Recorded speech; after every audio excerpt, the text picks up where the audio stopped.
Mr. Rogers dashed into the bathroom. "Oh, my best towel," she said. "Didn't I change them enough?" asked Amelia Bedelia. Mrs. Rogers went to the kitchen. "I'll cook dinner. Where's the rice I asked you to measure?" "I put it back into the container, but I remember it measured 4.5 inches, said Amelia Bedelia. "Was the meat delivered?" asked Mrs. Rogers. "Yes," said Amelia Bedelia. "I trimmed the fat just like you said. It does look nice." Mrs. Rogers rushed to the icebox. She opened it. "Lace! Ribbons! Oh dear," said Mrs. Rogers.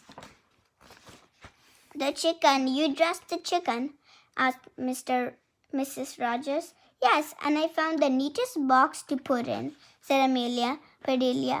"Box!" explained Mrs. Rogers. Mrs. Rogers hurried over to the box. She lifted the lid. There lay the chicken, and he was just as dressed as he could be. Mrs. Rogers was angry. She was very angry. She opened her mouth. Mrs. Rogers meant to tell Amelia Bedelia she was fired, but before she could get the words out, Mrs. Rogers put something in her mouth. It was so good, Mrs. Rogers forgot about being angry. "Lemon meringue pie," she explained. "I made it to surprise you," said Amelia Bedelia happily. So right then and there, Mrs.